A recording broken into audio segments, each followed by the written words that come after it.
Hi everyone, welcome to Byton Video Academy. In this episode, we'll be explaining the connection between Trump's newly introduced reciprocal tariff policy, the U.S. Treasury bond market, and the Federal Reserve's interest rate decisions. First, it's clear that the direct impact of a trade war and reciprocal tariffs is a significant shock to the U.S. economy and fiscal health. The imposition of reciprocal tariffs signals an escalation in global trade tensions, especially when other major economies, such as China or the EU, retaliate with their own tariffs. This suppresses U.S. exports, hurts corporate profits, raises the prices of imported goods, and triggers inflationary pressure. Ultimately, it dampens economic growth.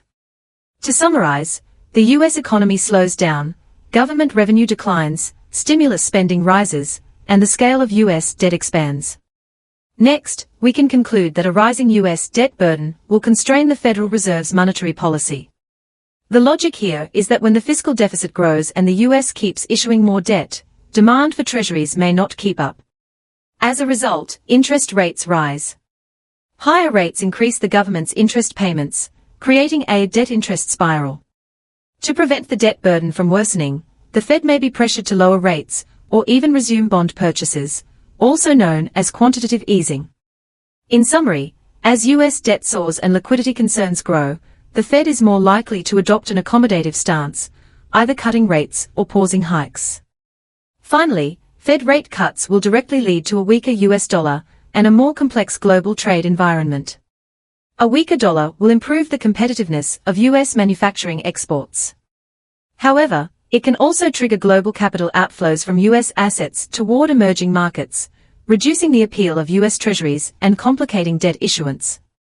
It's important to note that reciprocal tariffs remain a key obstacle. U.S. exports will still face tariff barriers, limiting the benefits of a weaker dollar.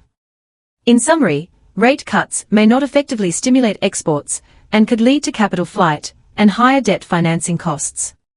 However, from a theoretical perspective, it benefits U.S. exports and boosts manufacturing competitiveness, helping Trump fulfill his Make America Great Again promise to his supporters. So, based on this logical framework, we can see that behind Trump's seemingly aggressive tariff policy lies an underlying strategy to put maximum pressure on the Federal Reserve. Just recently, according to the official website of the Federal Reserve, a closed-door Board of Governors meeting will be held on April 7 local time. The meeting is scheduled for 11:30 a.m. Eastern Time and will focus on reviewing and determining the advance and discount rates charged by the Federal Reserve banks. This meeting comes as Trump's tariff policy triggers sharp market adjustments, with investors now fully pricing in 5 Fed rate cuts this year.